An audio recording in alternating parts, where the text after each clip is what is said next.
ভাই, কাঁদিস না দাদু ভাই, তুই কাঁদিস না।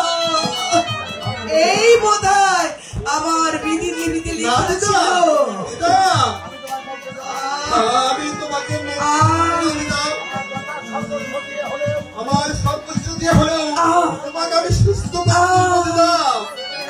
দাদু ভাই, এইভাবে হারিয়ে যেতে আমি দিব না দিদা। দাদু ভাই, আমার শেষ মিনতি। দাদু ভাই, তুমি তোমার মা বাবার মনে দুঃখ দিও না দাদু ভাই। ওরা আমাদের সঙ্গে যে ব্যবহারই করুক না কেন, আমরা তো ওদের ক্ষমা করে দিয়েছি।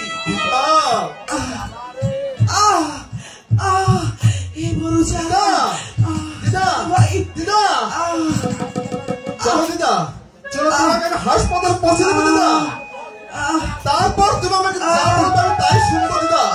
চলো দিদা, চলো। দিদা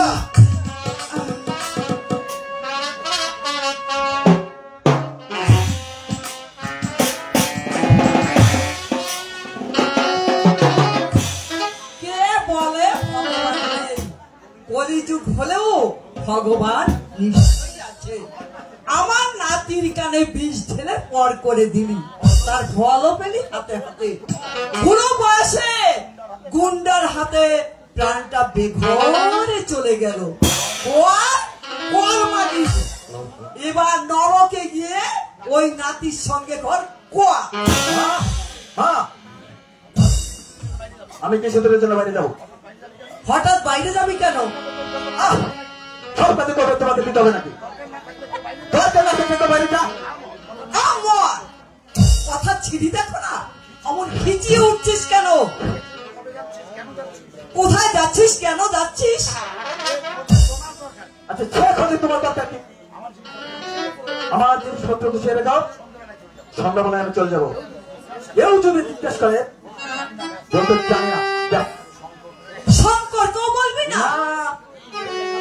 তোদের ব্যাপার স্যাপার আমি বুঝি না বাপু। আর 1 মাস বাদে তোর ছেলের অন্নপ্রাশন, আর আজ বলছিস বাইরে যাব। তাও কেন যাচ্ছিস, কোথায় যাচ্ছিস বলছিস না। তোদের যা খুশি কর, আমি কিচ্ছু জানি না। হাসপাতালে মারা গেছে, তুমি জানো? মরবে না, এত পাপ ধর্মে সইবে? দেবু আসবার পর 7 কাহন করে লাগিয়েছে। সুরমানি কি খেতে দেয়নি, পড়তে দেয়নি, জ্বালা যন্ত্রণা দিয়েছে। মিথ্যে কথা শাস্তি পেতে হবে না। ভালো হয়েছে, খুব ভালো হয়েছে।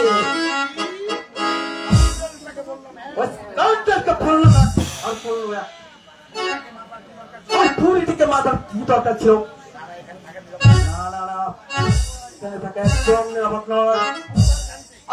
গাড়িতে ওই পশ্চিমে চলে যাবো। পুলিশের ঝামেলা মিটে গেলে পরে আবার ফিরে আসবো। অবশ্য পুলিশের বাপের সামনে আমাকে সন্দেহ নাই।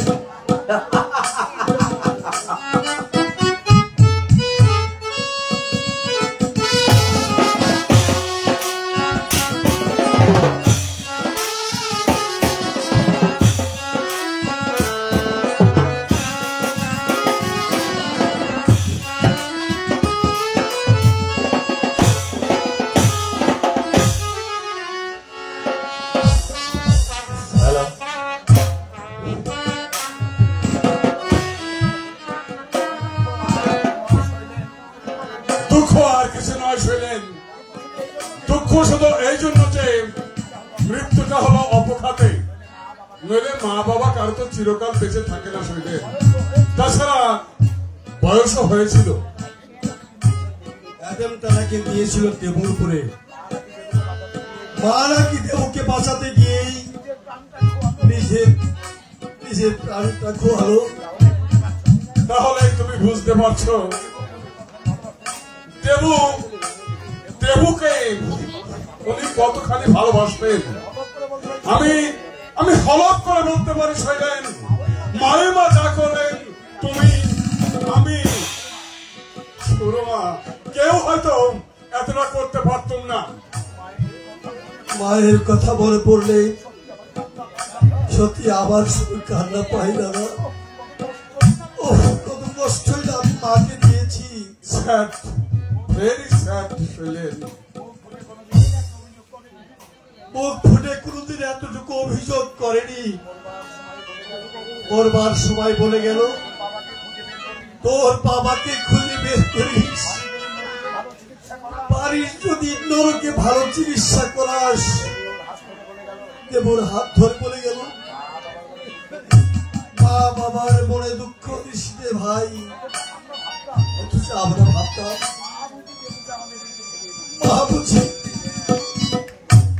মা বুঝি দেবকে আমাদের বিরুদ্ধে বিয়ে দিচ্ছে।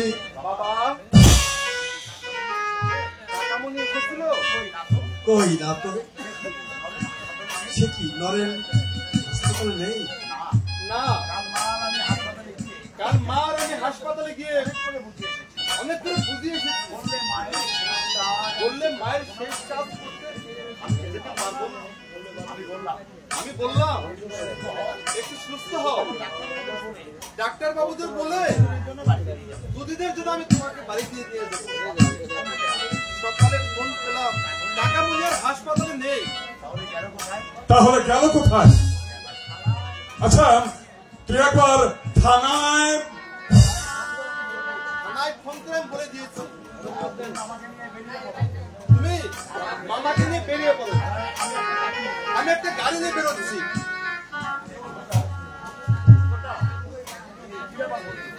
কি ব্যাপার বল্টু, কিছু বলবে?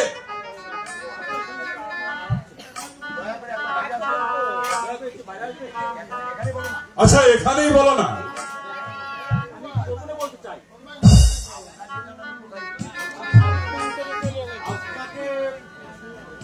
আপনাকে যেন কোথায় আমি দেখেছি।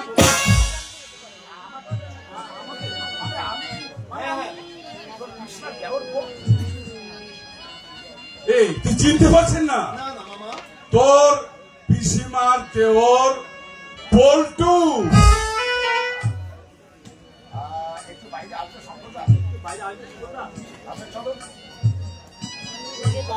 আচ্ছা, চলো দেবু, তুই একটু অপেক্ষা কর, আমি তোকে সঙ্গে করে বেরিয়ে পড়বো, বুঝলি? আসি, শুনে আসি, দেখি বল্টুকে বলতে চায়। চলো বল্টু। জানো বাবা, এই লোকটার কণ্ঠস্বর না বাবা আমার খুব পরিচিত মনে হয়। কোথায় কোথায় যেন আমি একে দেখেছি, এর কণ্ঠস্বর আমি শুনেছি, ঠিক মনে করতে পারছি না আমি। আচ্ছা, কালকে যে লোকটা তোকে ছুরি মারতে উদ্যত হয়েছিল, হ্যাঁ বাবা, সে কি বাঙালি? পোশাকটা ছিল পাঞ্জাবি, কিন্তু আমার ছিল বিশ্বাস পাঞ্জাবি সে নয়। কারণ পাঞ্জাবিদের মতো উচ্চারণ ছিল না। আমিও বুঝতে পারছি না লোকটা হঠাৎ তোর উপর চড়াও হলো কেন? ওই লোকটার উদ্দেশ্য কি ছিল? আমার মনে হয় বাবা ওর উদ্দেশ্য ছিল পূর্ব পরিকল্পিত। আমাকে ফোন করবার জন্য কেউ হয়তো ওকে পাঠিয়েছিল। আমি ওকে ধাক্কা দেইনি বাবা, অথচ আমাকে বললো আমি তোকে ধাক্কা দিয়েছি। শৈলেন, শৈলেন, তুমি একবার যাও তো, হিমাদ্রিকে ডেকে দাও। ওকে গিয়ে বলবে ও যেন এক্ষুনি এই মুহূর্তে আমার সঙ্গে দেখা করে। দাদা, আমি তাহলে হিমুকে ডেকে দিয়ে বেরিয়ে পড়ছি। হ্যাঁ, তাই যাও। আপনি দেবুকে নিয়ে বেরোবেন। তোর মামাকে সাথে নিয়ে তারপর খুঁজতে বেরোবি। ঠিক আছে বাবা, ঠিক আছে।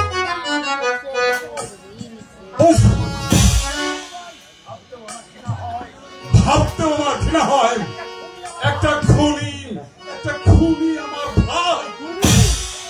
হ্যাঁ, খুনি।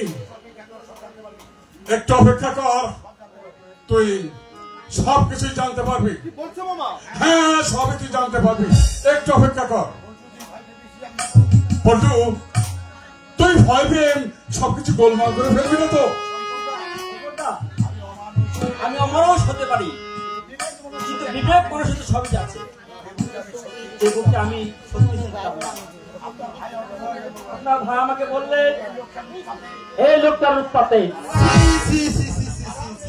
আমার ছোট্ট মামা, পাড়ার মেয়েরা সব বাইরে বেরোতে পারো না, ওকে যদি শেষ করে দিতে পারো। পাঁচটি মাকে আমি খুলে হঠাৎ ঘটনা ঘটে গেল। আপনি বিশ্বাস করুন, আমি সারা হতে পারিনি। চোখ বুঝলেই মাসিমার মুখটা আমার সাথে ছুটে আসছে। আপনি তাহলে আপনি পাঞ্জাবের ছদ্মবেশী? হ্যাঁ দেবু, আমার পশু দিয়ে যাবে তুমি সেই হেমাত্রী।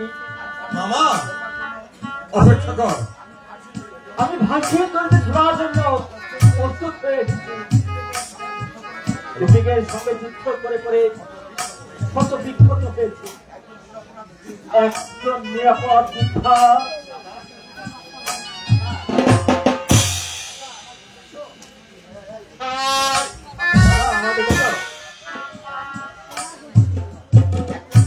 হ্যাঁ, দেখো এই ভদ্রলোককে তুই চিনতে পারিস কিনা? না দাদা, আমি চিনি না। আচ্ছা, বাবু সিং এর নাম তুই শুনিসনি? মানে কোন পাঞ্জাবি গুন্ডার সঙ্গে কি তোর পরিচয় আছে? বাবু সিং পাঞ্জাবি গুন্ডা? কি যে বলো দাদা! আর আমি হলাম গিয়ে লেখাপড়া দ্বারা ভক্ত সন্তান, একটা গুন্ডার সঙ্গে আমার সম্পর্ক থাকবে? বাবু সিংকে তাহলে তুই চিনিস না, এই তো? না দাদা, আমি চিনি না। মিথ্যা কথা বলবার চেষ্টা করবি না। আমি আপনাকে প্রমাণ করে দেব বাবু সিংকে আপনি চিনেন, শুনছেন না? তাকে টাকা দিয়েছেন এই দেবুকে খুন করার জন্য।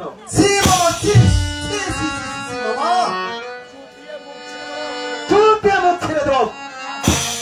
বাজে বদমাশ, এত বড় স্পর্ধা তো আমি দাদা, আমি চলে যাচ্ছি।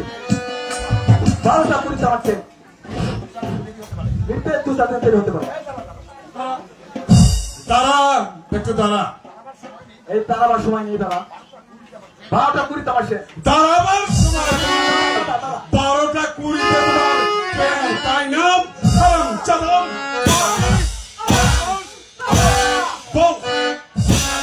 কোন প্রাণে তুই আমার ভাগ্যে দেবব্রতকে খুন করতে লোক পাঠিয়েছিলি? ভাবতে আমার কিনা হয় তুই আমার ছোট ভাই। চল থানায়, চল চল বলছি, থানায় চল।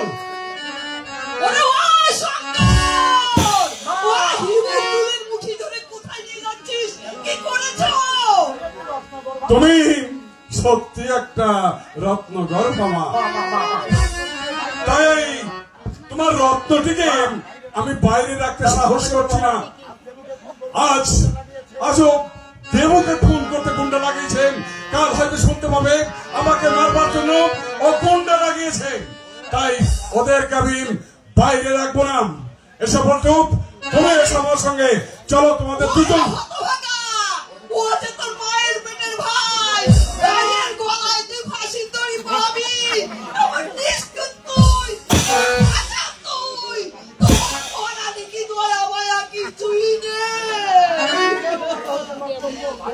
জননী গো, ভাইয়ের চেয়েও বড় হচ্ছে কর্তব্য, আর সেই কর্তব্য পালন করতে গিয়ে যে সন্তান তার ভাগ্যকে খুন করবার জন্য গুন্ডা নিয়ে দিয়েছিল, সে হয়তো দুদিন পরে আমার বিরুদ্ধে গুন্ডা নিয়ে দিবে আমাকে মারবার জন্য।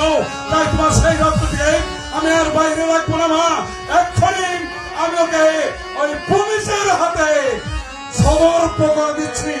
এসো এসো বন্ধু, এসো। মা ছেলে করতে বলো মা। মা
আমার মনেও কোনো মালিন্য নেই মা।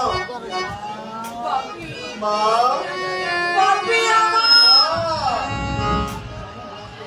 চলো মা, বের করতে হবে।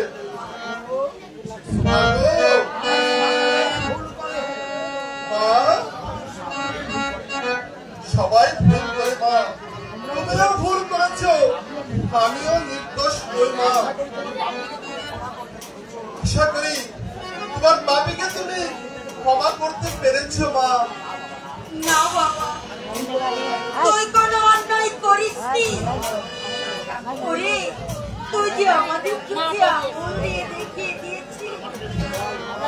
চল বাবাকে খুঁজে এনে আমি বাবার পায়ে ধরে বিনতি করব,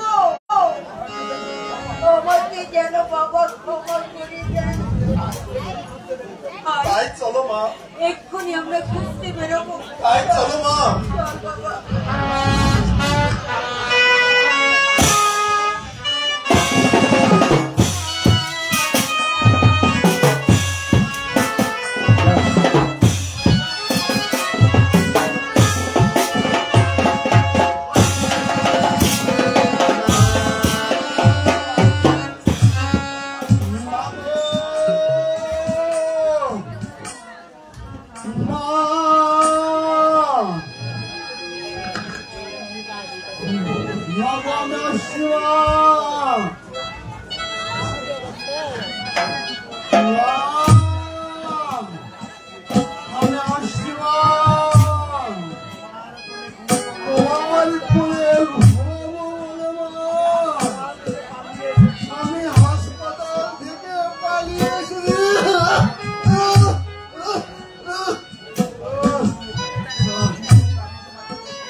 আমি আসছি 40 বছর আগে এক সঙ্গে জীবন আরম্ভ করেছিলাম। আমাকে জীবন নদীর তীরে দান করে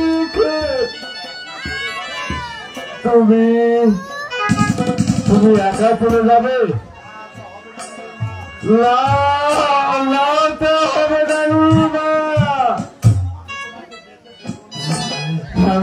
আমি তোমাকে যেতে দেব না। তুমি চলে গেলে আমি কি নিয়ে থাকবো? আমি কি নিয়ে বাঁচবো? না, আমি তোমাকে যেতে দেব না। আমি তোমাকে যেতে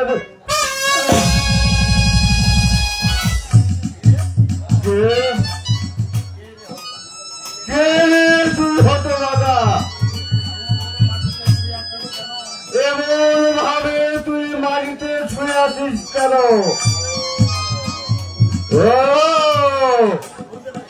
বুঝতে পেরেছি, আমার মতো তো বোধহয় এই পৃথিবীতে আর কেউ নেই।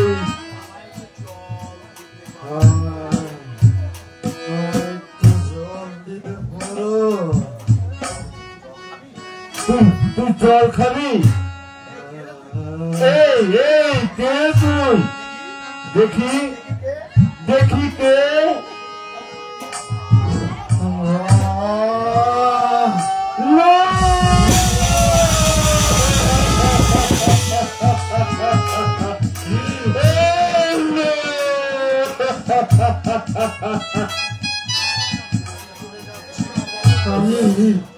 আমি চলে যাচ্ছি বাবা। কোন যে ভূতরা খানে পৃথিবীর বুক থেকে বের হয় নিচ্ছে।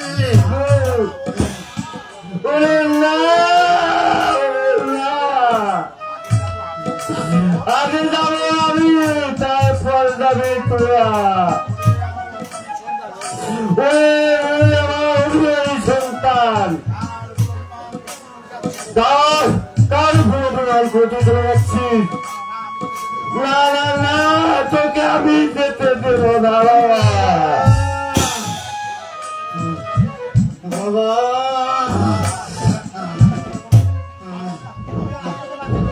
আমি তোকে বাঁচিয়ে তুলবো বাবা। আমি তোকে ভিক্ষে করে বাঁচিয়ে তুলবো।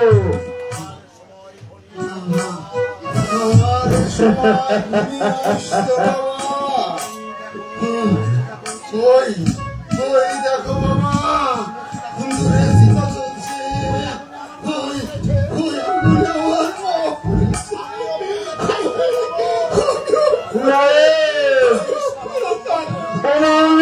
তুই বলিস বাবা, আমি পার ঘাটে যাচ্ছি। খারাপ পাথারের মতো দুদিন বাদে আমি ঝরে পড়বো। আমার আগে তুই কেন যাবি বাবা?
এই নয়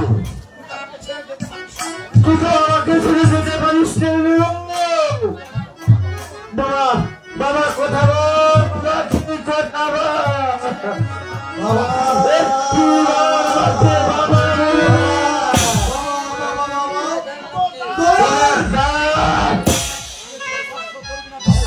তুই তো বর্ষ করবে দৌড়া বাবা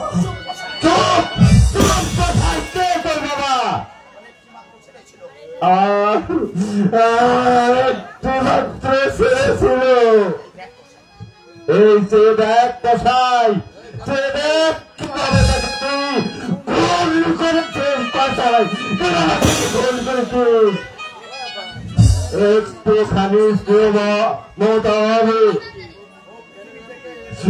পৃথিবী থেকে বিদায় নিল এই পৃথিবী করে করে খুঁজল আমি ওকে খুঁজে পাবো না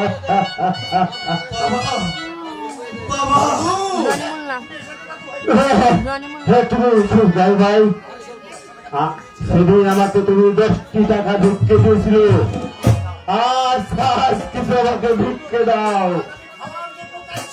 আজ আমি খাওয়ার জন্য চাইছি না এই দেখো আমার সন্তান আমি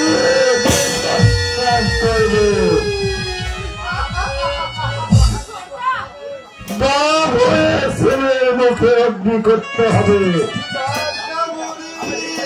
দাও দাও আমার ভিক্ষে দাও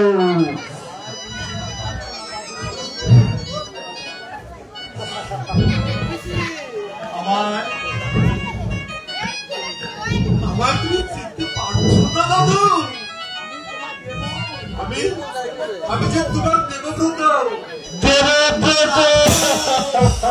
দাদু ভাই দাদু ভাই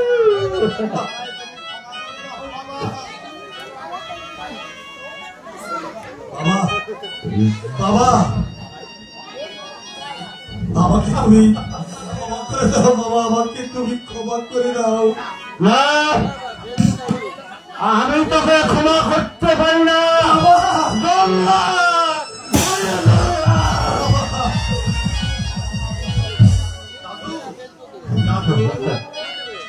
আমার বাবা মা অনুতপ্ত দাদু তাদের হয়ে আমি তোমার কাছে মার জন্য চাইছি দাদু ভাই মরবার আগে আমার দিদা আমার বাবা মাকে ক্ষমা করে গেছে আমাকে বলে গেছে বাবা আপনি আমাকে মাফ করে তোর দিন দাদু বাবা। দিলে ক্ষমা করে দেয় আমি আপনার মেয়ের মতো তোর দিদা হ্যাঁ দাদু ক্ষমা করে গেছে দাদু তুমি আমাকে ক্ষমা করতে হবে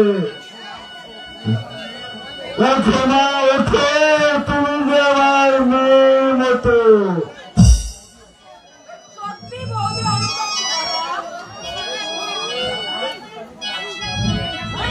আমি পারছি না রে আমি দেখতে পাচ্ছি না আমি পার ঘাটে যাচ্ছি দাদু জীবন নদীর তীরে দাঁড়িয়ে